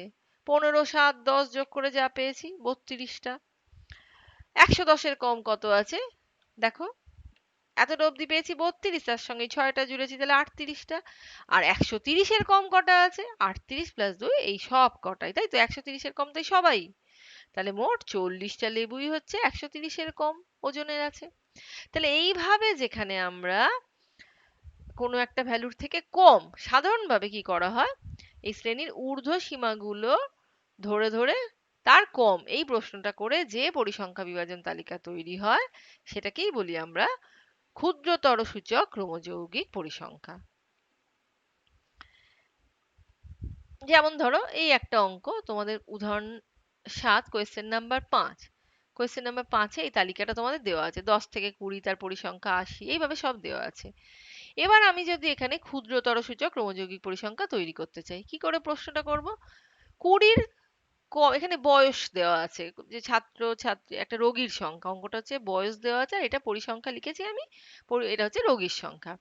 তাহলে প্রশ্নটা হচ্ছে 20 বছরের কম বয়সী কটা রোগী আছে? 20 বছরের কম বয়সী কটা রোগী আছে? 80টা। তাহলে প্রথম লিখলাম এখানে 80। এবার যদি প্রশ্ন হয় 30 বছরের কম বয়সী কজন আছে, তাহলে এই 40 জন প্লাস 80 জন, তাই তো? সবাই 30 বছরের কম বয়সী। তাহলে এই 40 প্লাস 80, আমার উত্তর হলো 120। তাহলে দেখো, 40-এর কম বয়সী কজন আছে? এরাও আছে, এরাও আছে, এরাও আছে। তার মানে 80 যোগ 40 যোগ 50, দেখো এখানে আমি 80 যোগ 40 করে তো 120 পেয়েছিলাম। তাহলে এই 120-র সঙ্গে এবার 50টা যোগ করে উত্তর দিলাম 170। তাহলে এইভাবে যদি বলি 70-এর কম বয়সী কজন আছে? এই সবাই। তাহলে দেখো লাস্ট লাইনে আমি কত পাবো? এখানে মোট পরিসংখ্যা 300, দেখো লাস্ট লাইনে আমি পেয়েছি 300। কি করে পেয়েছি? না এই 60-এর কম অবধি হিসাব করে পাওয়া গেছিল 280, আর এই 20 হচ্ছে 60 থেকে 70-এর মধ্যে, তাহলে 280 প্লাস 20 হচ্ছে 300। তাহলে এখন প্রত্যেকটা অঙ্ক করার সময় তুমি তো এইভাবে বসে বসে কত কম প্রশ্ন করতে পারবে না। তাহলে যখন ক্ষুদ্রতর সূচক ক্রমযোগী পরিসংখ্যা তোমায় বার করতে দেবে, তোমাকে এইরকম শ্রেণী দিয়ে দেবে আর পরিসংখ্যা দিয়ে দেবে। তুমি তাহলে কিভাবে মাথায় রাখবে? আমি প্রথম যে পরিসংখ্যাটা দেওয়া আছে সেটাকে কপি করব। পরের লাইনটা কি করে করব? এই সংখ্যার সঙ্গে আর তার পরের পরিসংখ্যাটা যোগ করে এখানে বসাবো। দেখো 80 প্লাস 40 যোগ করে পেলাম 120। তারপরটা কি করব? 120 প্লাস 50 যোগ করে পাবো। এইভাবে মেকানিক্যালি তুমি কোনাকুনি এই একটা করে পাবে আর তার তলাটার সঙ্গে যোগ করে নতুনটা তৈরি করবে। এই সিস্টেমে গেলেই তোমার ক্ষুদ্রতর সূচক ক্রমযৌগিক পরিসংখ্যা তৈরি হয়ে যাবে। এটা কিন্তু প্রশ্নটা এলো এখানে কত কম ধরেই, কিন্তু অঙ্ক করার সময় এত ভাবতে গেলে তো সময় চলে যাবে, তাই সেই কারণে আমরা এভাবে মেকানিক্যালি এটাকে মনে রাখবো। এইভাবে বৃহত্তর সূচক ক্রমযৌগিক পরিসংখ্যা যখন তৈরি করা হবে, তখন একটা শ্রেণীর যেটা নিম্ন সীমা, অর্থাৎ এই তো শ্রেণীটা ছিল, এর নিম্ন সীমার থেকে কত বেশি সংখ্যক রাশি আছে সেটা ধরে আমরা প্রশ্নটা করব। অর্থাৎ এক্ষেত্রে যদি আমি বৃহত্তর সূচক ক্রমযৌগিক পরিসংখ্যা এই সারণীর থেকে বার করতে চাই, কি প্রশ্ন করব? 30 গ্রাম ওজনের কমলা লেবু কটা আছে? তুমি কি বলবে? 30 গ্রাম ওজনে তো সবাই। তাহলে এই 10 যোগ 7 যোগ 15 যোগ 6 যোগ 2, তার মানে 40। আমি যদি প্রশ্ন করি 50 গ্রাম ওজনের থেকে, 50 গ্রাম বা তার থেকে বেশি ওজনের কমলা লেবু কত আছে, তার মানে এই মোট তথ্যের মধ্যে 10টা খালি বাদ যাবে, তার মানে এই যোগফলটা সেক্ষেত্রে বেরোবে 30। তাহলে এইভাবে যখন একটা শ্রেণী নিম্ন সীমাটাকে ধরে প্রশ্ন করে তার থেকে বেশি এই উত্তরটা যখন চাওয়া হয়, তখনই আমরা পাই বৃহত্তর সূচক ক্রমযৌগিক পরিসংখ্যা। এখানে দেখো সেটাই আমি এখানে লিখেছি। দেখো 30-এর বেশি তাহলে সব কটা? 40। 50-এর বেশি এক্ষুনি বললাম 30। 70-এর বেশি কত?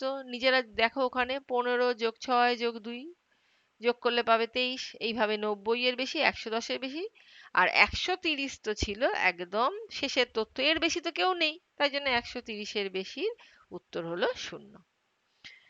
আবার দেখো এই অঙ্কটায় যদি আমি চলে যাই, এরও যদি আমি বৃহত্তর সূচক ক্রমযৌগিক পরিসংখ্যা বার করতে চাই, প্রশ্নটা কি হবে? 10 বয়সের বেশি ওজন বছর 10 বছর বয়সের বেশি বয়সী রোগীর সংখ্যা কত?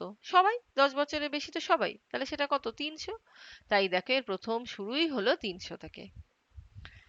20 বছর বয়সের বেশি রোগীর সংখ্যা কত? তাহলে এই 80 বাদ দিয়ে সবাই, তার মানে 300 থেকে 80 বাদ গেলে কত হবে? 220। তাহলে দেখো এখানে পেয়েছি 220। তাহলে এক্ষেত্রে আমরা কিভাবে শর্টকাটে তৈরি করব? আমরা করব কি, ধরো এই লাস্ট লাইনটা যদি কেউ প্রশ্ন করে 60 বছরের বয়সের বেশি কতজন পেশেন্ট আছে, বলবে 20 জন।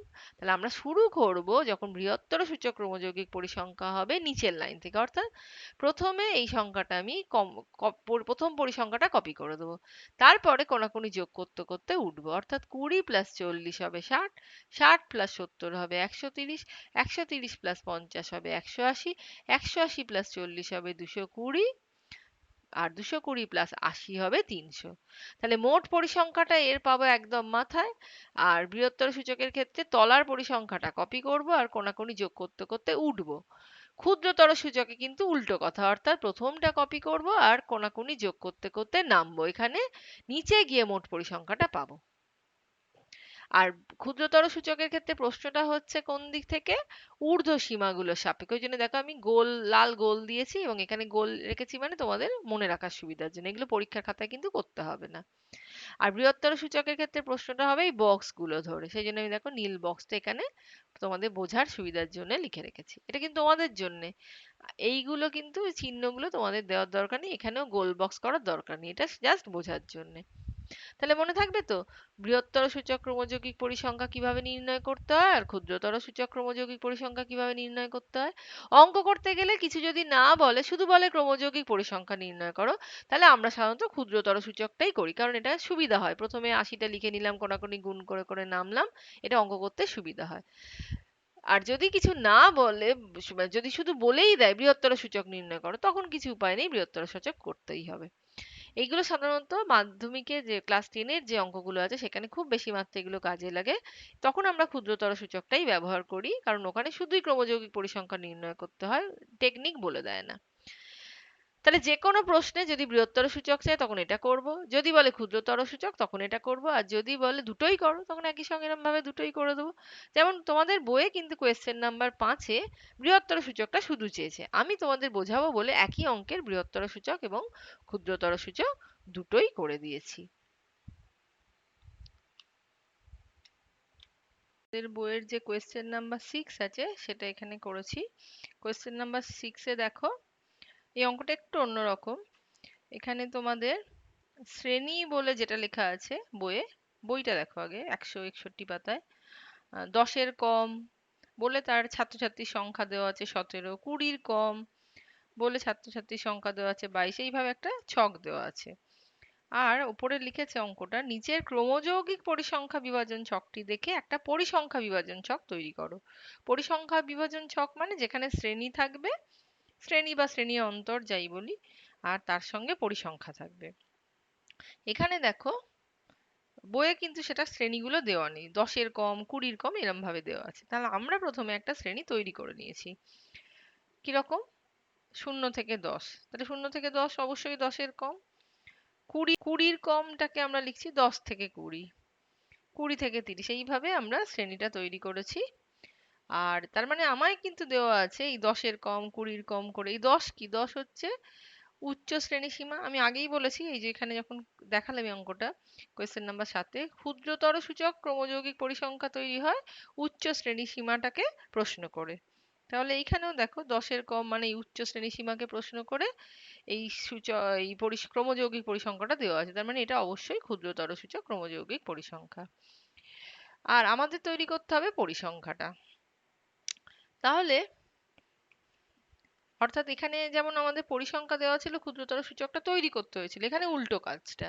অর্থাৎ ক্ষুদ্রতর সূচক দেওয়া আছে, পরিসংখ্যাটা তৈরি করতে হবে।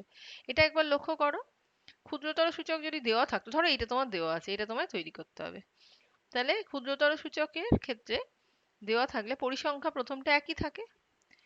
আর দ্বিতীয়টার ক্ষেত্রে দেখো, এই 120টা আমাদের তৈরি হয়েছিল কি 80 আর 40 যোগ করে। তাহলে আমার 120 থেকে যদি আমার এই জায়গাটায় যেতে হয়, তাহলে 120 থেকে 80 বাদ দিলে তবে আমি 40-এ পৌঁছবো। তাহলে শুধু পরিসংখ্যা থেকে ক্ষুদ্রতর সূচক যখন তৈরি করা হচ্ছে, ওপরের লাইনটা থেকে নিচের সংখ্যাটা, পরিসংখ্যাটা যোগ করে তৈরি হচ্ছে।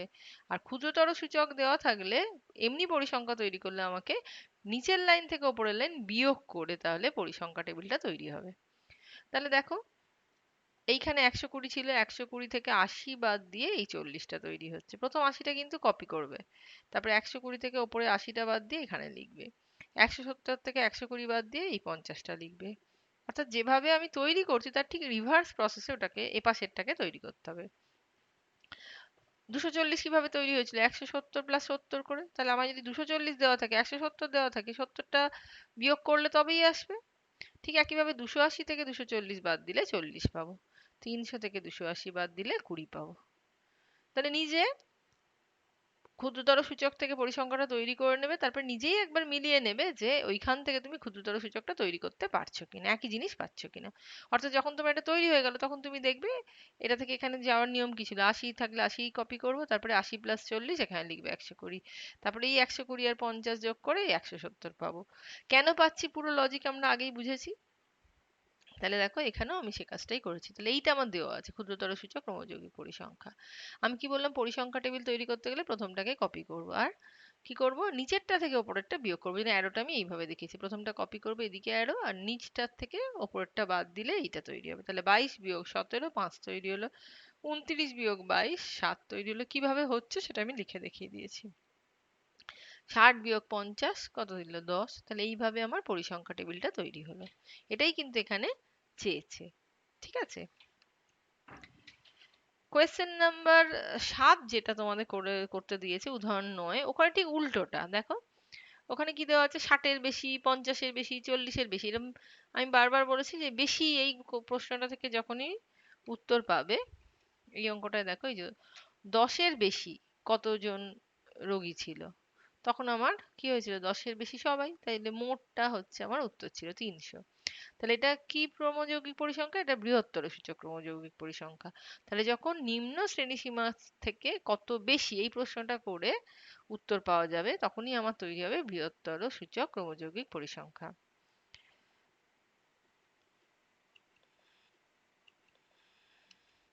তাহলে এখানে এই প্রশ্নটা দিয়েছে মানে এটা বৃহত্তর সূচক ক্রমযৌগিক পরিসংখ্যা, তোমার ছাত্রছাত্রীর সংখ্যার জায়গায় দেওয়া আছে, তোমাকে পরিসংখ্যাটা তৈরি করতে হবে। তাহলে আমরা এই জন্য যেটা দেওয়া আছে ওটাকে বৃহত্তর সূচক লিখেছি। আর লেখার সময় দেখো আমি ব্যাপারটা উল্টে লিখেছি। কেন? এই যে শূন্যের বেশি, তাহলে আমি শূন্য বেশি মানে আমার শ্রেণীটা তৈরি হবে শূন্য দিয়ে, তাই জন্য আমি ওটাকে ওপরে লিখেছি। তাহলে শূন্যের বেশি, আর তারপরটা আছে 10-এর বেশি, তার মানে 0 থেকে 10, এর মধ্যে তো 10 নেই, তাই জন্য 10কে নিয়ে প্রশ্নেরও জায়গা নেই। তাহলে পরেরটা 10-এর বেশি মানে আমার শ্রেণীটা তৈরি হবে 10 থেকে 20, কারণ তার উপরেরটা আছে 20-র বেশি, তাহলে ওরাই বলে দিচ্ছে কত কত গ্যাপে তুমি নেবে। তাহলে আমার শ্রেণীটা হয়ে গেল 0 থেকে 10, 10 থেকে 20, এইভাবে। লাস্ট আছে 60-এর বেশি, তার মানে 50 থেকে 60। আর আরেকটা আমার লেখা উচিত ছিল 60 থেকে 70, সেটা আমি লিখিনি। অ্যাকচুয়ালি তার পরিসংখ্যাটা শূন্য, সেই হিসাবে আমি ওটা লিখিনি, কিন্তু ওটা তোমরা লিখে নেবে 60 থেকে 70, যেখানে ওর পরিসংখ্যাটা হবে শূন্য, শূন্যই বসিয়ে নেবে। ঠিক আছে, ওটা আমি লিখিনি, লিখে নেওয়া উচিত ছিল। আচ্ছা, এইবারে দেখো, তাহলে যেভাবে দেওয়া ছিল, শূন্যর বেশি ওদের দেওয়া ছিল 100, 60-এর বেশি দেওয়া ছিল শূন্য, আমি তো 60-এর বেশিটা লিখিনি, তাহলে তার আগে অবধি আমি লিখেছি 50-এর বেশি মানে হচ্ছে 16। ঠিক আছে, তাহলে এইভাবে বৃহত্তর সূচক ক্রমযৌগিক পরিসংখ্যাটা লিখেছি। আচ্ছা, বৃহত্তর সূচক ক্রমযৌগিক পরিসংখ্যা মনে আছে নিশ্চয়ই, নিচ থেকে আমরা লিখেছিলাম। এই যে এখানে করেছি দেখো, বৃহত্তর সূচকের জন্য আমি কি বলেছিলাম, নিচ থেকে করবে, নিচ থেকে ওপরের দিকে উঠবে, অর্থাৎ 20টাকে প্রথমে কপি করবে, তারপরে 20 + 40 যোগ করে এইটা তৈরি করবে 60। তাহলে এক্ষেত্রে এখন আমার এইটা যদি দেওয়া থাকে, আমি এটা তৈরি করতে চাইছি, কি করব, নিচেরটাকে কপি করব, আর কি করব, এই দুটো যোগ, তার মানে এই 60 থেকে 20 বাদ দিলে আমার এই 40 তৈরি হবে। 130 থেকে যদি আমি এখানে 40 বাদ দিই, তবে আমার এই আহ 140 থেকে যদি আমি 130 থেকে যদি 60টা বাদ দিই, তাহলে আমি এই 70টা পাবো। এইভাবে কিন্তু আমাকে উল্টো দিকে, যেমন আমি এখানে আহ, সবটা এই যে এখানে কি করেছিলাম, 20টা লিখে নিয়ে 20 + 40 60, 60 + 70 130, এইভাবে এসেছিলাম। এখানে কিন্তু আমাকে এই কাজটাই করতে হবে, এটা যেমন যোগ করতে করতে উঠেছি, এখানে আমি বিয়োগ করতে করতে নামতে হবে। তাহলে এখানে দেখো, প্রথমে আমরা কি করছি, 0 থেকে 10 হচ্ছে পুরোটা, তার মানে 100, আর তারপরেরটা কত আছে, 92, তার মানে এইখানে কতটুকু আছে, এই 100 বিয়োগ 92, সেই জন্য হচ্ছে 8 হচ্ছে ওর পরিসংখ্যা। তাহলে আবার এই 92 বিয়োগ 87 করলে কি করবে, পাবে এই এর পরিসংখ্যা 5। কারণ কেন কি, এটা তৈরি হয়েছে কিভাবে, ধরো এটা তোমার জানা, তাহলে তোমার এটা তৈরি হতো কি করে, 16 কপি করতাম, এই 16 + 24 যোগ করে 40 পেতাম, এই 24 + 35, এই 40 + 35 যোগ 30 যোগ করে আমি 75 পেতাম। তাহলে আমার যদি এইটা দেওয়া থাকে, এটা তৈরি করতে হয়, তাহলে এই একই কাজ বিয়োগ করে পাবো। তার জন্য 100 থেকে 92 বাদ দিয়ে 8 পেলাম, 92 থেকে 87 বাদ দিয়ে 5 পেলাম এর পরিসংখ্যা, 87 থেকে 75 বাদ দিয়ে এই লাইনের পরিসংখ্যা পেলাম। এইভাবে আমরা 75 থেকে 40 বাদ দিয়ে 35 পেলাম, 40 থেকে 16 বাদ দিয়ে 24 পেলাম, আর এইটা অবশ্যই 16ই থাকবে। তাহলে এইভাবে আমরা পরিসংখ্যা টেবিলটা তৈরি করলাম, কখন, যদি আমার বৃহত্তর সূচক ক্রমযৌগিক পরিসংখ্যা দেওয়া থাকে। তাহলে কি করব, প্রথমটা কপি করব, নিচের লাইনটা পুরো কপি হবে 16 16, আর ওপরে, ওপর থেকে প্রথম first line minus second line, second line minus third line, first line minus second line করে ওর পরিসংখ্যাটা কিন্তু আমি ওটার গায়েই লিখবো। এটা গেল বৃহত্তর সূচকের। আর ক্ষুদ্রতর সূচকে দেখো কি করেছি, প্রথমটা কপি করব, আর দ্বিতীয় মাইনাস প্রথম করব, করে ওই লাইনে লিখবো। তাহলে এখানে যেমন ওপরের লাইন বিয়োগ নিচের লাইন করে এই লাইনে লিখছি, এখানে দ্বিতীয় মাইনাস প্রথম করে যেটা পাচ্ছি সেটাই দ্বিতীয় লাইনেই লিখছি, অর্থাৎ যেটাকে বেস করে করছি সেখানেই তার পরিসংখ্যাটা দিচ্ছে আমাকে। আশা করি বুঝতে পেরেছো। আচ্ছা, এখানে আমি তোমাদের বইয়েরই 8-এর 3, 4, 5 আর 9-এর আলোচনা করে দিয়েছি। 8-এর 3-এ দেখো বইয়ে অঙ্কটা আছে 1 থেকে 5, 6 থেকে 10 বলে ডট ডট দিয়েছে, মানে এইভাবে চলছে। এই শ্রেণী দৈর্ঘ্য, যখনই বলেছি শ্রেণী দৈর্ঘ্য বলবে, দেখবো শ্রেণীটা আমার শ্রেণী অন্তর্ভুক্ত পদ্ধতিতে দেওয়া আছে না শ্রেণী বহির্ভূত পদ্ধতিতে দেওয়া আছে। দেখো শ্রেণীটা দেওয়া আছে শ্রেণী অন্তর্ভুক্ত পদ্ধতিতে, অর্থাৎ দুটো শ্রেণীর মধ্যে গ্যাপ আছে, তাহলে আমার শ্রেণীর সীমা দেওয়া আছে। শ্রেণীর সীমা থেকে কিন্তু শ্রেণী দৈর্ঘ্য করব না যদি সেটা অন্তর্ভুক্ত পদ্ধতিতে থাকে, তাহলে আমাকে আগে শ্রেণীর সীমানা করে নিতে হবে। তাই দেখো এই যে 1 থেকে 5 একে আগে শ্রেণী সীমানায় নিয়ে গেছি 0.5 থেকে 5.5। কি করে পেলাম আরেকবার মনে করিয়ে দিচ্ছি। প্রথম শ্রেণী আর তার ঠিক পরের শ্রেণীর প্রথমের উচ্চ শ্রেণী সীমা আর দ্বিতীয়টার নিম্ন শ্রেণী সীমার মধ্যে ডিফারেন্সটা দেখব। 1 তাকে 2 দিয়ে ভাগ করব, তাহলে 0.5। নিম্ন থেকে 0.5 বাদ দেব, উচ্চের সঙ্গে 0.5 জুড়বো, তাহলে উচ্চটা চলে গেল 5.5 এ, নিম্নটা চলে গেল 0.5 এ। আবার নিম্ন থেকে 0.5 বাদ দেব, তাহলে 6 চলে গেল 5.5 এ, আর উচ্চর সঙ্গে জুড়বো, তাহলে এ চলে গেল 10.5 এ। তাহলে এইভাবে করতে থাকলে কিন্তু শ্রেণীর সীমানা পেয়ে যাব। তাহলে শ্রেণী দৈর্ঘ্য কত? ঊর্ধ্ব শ্রেণী সীমানা মাইনাস কি বলে নিম্ন শ্রেণী সীমানা, এখানে পাচ্ছি 5, এখানেও ব্যাপারটা করেছি, করে দেখছি 5। তাহলে আমার শ্রেণী দৈর্ঘ্য উত্তর দিচ্ছে 5। নেক্সট চারেরটা দেখো, চারেরটাও খুব ইম্পর্টেন্ট। একটা পরিসংখ্যা বিভাজন তালিকার শ্রেণীর মধ্যবিন্দুগুলো বলে দিয়েছে, 15, 20, 25, 30 ইত্যাদি। যে শ্রেণীর মধ্যবিন্দু 20 সেটা হলো বলে কতগুলো অপশন দিয়েছে। আচ্ছা, জানবে মধ্যবিন্দু সবসময় শ্রেণীর মধ্যেই থাকবে, তাহলে অপশনগুলোর দিকে তাকাই। এ যেটা দিয়েছে 12.5 থেকে 17.5, এর মধ্যে তো 20 আসছেই না, তাহলে 20 এর মধ্যবিন্দু হতেই পারে না, তাহলে এটা বাদ। 17.5 থেকে 22.5, হ্যাঁ এর মধ্যে 20 মধ্যবিন্দু আসতেই পারে। আরেকটা আছে 18.5 থেকে 21.5, হ্যাঁ এর মধ্যেও 20 মধ্যবিন্দু হতে পারে, তাহলে এই দুটোর মধ্যে কোনো একটা উত্তর হবে। আর 19.5 থেকে 20.5, এর মধ্যে 20 থাকলেও সেটা খুব মানে একদম যে হবে না তা না, কিন্তু চান্সটা কম, কারণ 20 একদম গায়ে গায়ে 20.5-এর। যাই হোক, তাহলে এরও মধ্যবিন্দু 20 হতে পারে। এই তিনটে অপশন তাহলে আসতে পারে। এবার দেখবো উত্তর কোনটা। এবার ভেবে দেখো, যখন মধ্যবিন্দু কি করে বার করি? মধ্যবিন্দু বার করি নিম্ন সীমানা প্লাস উচ্চ সীমানা বাই 2। আচ্ছা, আরেকটা জিনিস লক্ষ্য করো, মধ্যবিন্দুগুলোর মধ্যে গ্যাপ কত? প্রথম মধ্যবিন্দুটা হচ্ছে 15, তারপরে মধ্যবিন্দুটা 20, তারপরে মধ্যবিন্দুটা 25। দেখো মধ্যবিন্দুগুলো সব 5-5 ডিফারেন্সে আছে। তাহলে এই মধ্যবিন্দুগুলোর মধ্যে যে ডিফারেন্স জানবে, শ্রেণী দৈর্ঘ্যের মধ্যেও, শ্রেণীগুলোর মধ্যেও, মানে শ্রেণী দৈর্ঘ্য যেটা সেটা ওই একই ভ্যালু। কিরম ভাবে? একটা অঙ্ক তোমাদের দেখাই, অলরেডি তোমরা শিখেছো। এই যে এই অঙ্কটায় দেখো, আমরা মধ্যবিন্দু বার করেছিলাম, এই যে শ্রেণীর মধ্যমান বা মধ্যবিন্দু বার করেছি। যেমন এই শ্রেণীর মধ্যবিন্দু কত হয়েছে? 85। পরের শ্রেণীর মধ্যবিন্দু কত হয়েছে? 116। তারপরের শ্রেণীর মধ্যবিন্দু কত হয়েছে? 147। কি করে পেয়েছি? এটাকে এটার সঙ্গে যোগ করেছি, 2 দিয়ে ভাগ করেছি। ঠিক আছে, এদের যেমন যোগফলটা 232, 2 দিয়ে ভাগ করে 116 পেয়েছি। এবার এই মধ্যবিন্দুগুলোর মধ্যে ডিফারেন্স দেখো, 116 থেকে 85 বাদ দিলে দেখো তুমি পাচ্ছ 31। 147 থেকে 116 বাদ দাও, দেখো ডিফারেন্স পাচ্ছ 31। 178 থেকে 147 বাদ দাও, ডিফারেন্স পাচ্ছ 31। আর 31ই দেখো ওদের শ্রেণী দৈর্ঘ্য। তাহলে জানবে মধ্যবিন্দুগুলোর মধ্যে যে ডিফারেন্স সেটাই ওদের শ্রেণী দৈর্ঘ্য, এটা মাথায় রাখবে। তাহলে এই যে অঙ্কটা আমরা এখানে করেছি, এই জন্য সেটা আমি লিখেছি, দেখো মধ্যবিন্দুগুলোর মধ্যে অন্তর সেটাই হচ্ছে শ্রেণী দৈর্ঘ্য।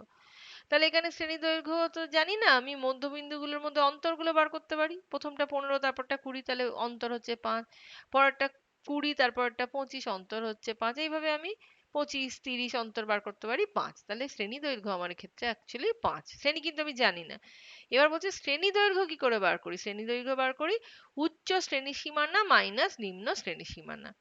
তাহলে তোমার অঙ্কে দেখো 18.5 আর 21.5 এদের মধ্যে ডিফারেন্স কিন্তু 3। সি এরটায় বইয়ে যে উত্তরগুলো দিয়েছে। ডি এরটায় দেখো 19.5 থেকে 20.5, এদের মধ্যে ডিফারেন্স হচ্ছে 1। আর বি এরটা কিন্তু 17.5 থেকে 22.5, তাহলে এদের মধ্যে ডিফারেন্স কিন্তু হচ্ছে 5। তাহলে তোমার 20 মধ্যবিন্দু হবে এই বি অপশনটার, অর্থাৎ 17.5 থেকে 22.5। সেটাই দেখো আমি এখানে লিখে দিয়েছি। আচ্ছা, আর মধ্যবিন্দু মানে হচ্ছে কি? উচ্চ শ্রেণী সীমানা নিম্ন শ্রেণী সীমানার যোগফল বাই 2। তার মানে মধ্যবিন্দুকে 2 দিয়ে যদি গুণ করি সেটাই উচ্চ শ্রেণী সীমানা আর নিম্ন শ্রেণী সীমানার যোগফল। তাহলে দেখো এখানে 17.5 প্লাস 22.5 ও 40, এই এটা বেরিয়েছে 40, এটাকে 2 দিয়ে গুণ করে মধ্যবিন্দু 20 বলে দিয়েছিল। আবার 18.5 আর 21.5 এর যোগফল 40। তুমি যদি ডি এরটা আমি যোগ করে দেখাইনি, ডি এরটা যোগ করে দেখো, ওদেরও যোগফল 40। তাহলে এই তিনটেই তোমার উত্তর হিসেবে আসতে পারতো, কিন্তু আমরা উত্তর হিসেবে নেব 17 পয়েন্ট থেকে 22.5, কারণ এদের শ্রেণী দৈর্ঘ্য হচ্ছে 5, যেটা হচ্ছে মধ্যবিন্দুগুলোর অন্তরের সঙ্গে সমান। ক্লিয়ার? নেক্সট দেখো 5 অঙ্কটা বলেছে, একটা পরিসংখ্যা বিভাজন তালিকার একটা শ্রেণীর মধ্যবিন্দু 10, প্রতিটা শ্রেণীর শ্রেণী দৈর্ঘ্য 6, শ্রেণীটির নিম্ন সীমা কত? তাহলে শ্রেণীটা কিন্তু আমায় বলে দেয়নি, তার মধ্যবিন্দু বলেছে। তাহলে আমরা যদি বলি এই রকম, ধরো একটা নিম্ন শ্রেণী সীমা আর একটা ঊর্ধ্ব শ্রেণী সীমা, তার মাঝে মধ্যবিন্দু থাকে, মধ্যবিন্দু মানে ঠিক মাঝখানে থাকবে। তাহলে এপাশ থেকেও যা ডিফারেন্স হবে, দূরে থাকবে এই ঊর্ধ্ব সীমা, এদিক থেকেও নিম্ন সীমা একই দূরত্বে থাকবে। তার মানে এই যদি ডি ধরি ডিফারেন্সটা এদের মধ্যে, তাহলে এই মোট নিম্ন সীমা আর ঊর্ধ্ব সীমার মধ্যে ডিফারেন্স কত? 2D। এদের মধ্যে ফাঁক কত? 2D। এটাই তো শ্রেণী দৈর্ঘ্য। তাহলে এক্ষেত্রে আমার শ্রেণী দৈর্ঘ্য ডি প্লাস ডি সমান 2D। আর মধ্যবিন্দুর সঙ্গে দেখো এই যে ডি পার্টটা জোড়ো, তাহলে ঊর্ধ্ব সীমা পাবে, আর মধ্যবিন্দু থেকে যদি ডি পার্টটা মাইনাস করো তাহলে নিম্ন শ্রেণী সীমা পাবে। এটাই আমরা অঙ্কে কাজে লাগাবো। কিরম? এখানে আমার অঙ্কে বলেছে শ্রেণী দৈর্ঘ্য 6, তার মানে 2D হচ্ছে 6, ডি তাহলে 3, মধ্যবিন্দু বলেছে 10, তাহলে মধ্যবিন্দু যদি এইখানে থাকে তার থেকে ডি ঘর পেছলেই তুমি নিম্ন শ্রেণী সীমায় যাবে, তাহলে 10 থেকে 3 বাদ গেলে উত্তর হলো তোমার 7। যদি ঊর্ধ্ব শ্রেণী সীমা চাইতো আমি কি করতাম, আমি এই মধ্যবিন্দুর সঙ্গে তাহলে ডি জুড়তাম, তাহলে 10-এর সঙ্গে 3 জুড়লে আমার উত্তর হতো 13। এটা চাইনি, তাই আমি আলাদা করে করে দেখাইনি। 9 অঙ্কটা একই অঙ্ক, বলেছে মধ্যবিন্দু, এখানে ভ্যালুতে বলেনি, এখানে এম ইউ এসব দিয়ে দিয়েছে। মধ্যবিন্দু এম, উচ্চ শ্রেণীর সীমানা ইউ, তাহলে নিম্ন শ্রেণীর সীমানা কত? তাহলে আমরা জানি, কি জানি, নিম্ন শ্রেণী সীমানা প্লাস উচ্চ শ্রেণী সীমানা বাই 2 করলেই মধ্যবিন্দু পাবো। তাহলে নিম্ন সীমানা কি করে বার করব? 2 ইন্টু মধ্যবিন্দু করে নিয়ে উচ্চ শ্রেণী সীমানাটা মাইনাস করে দেবো।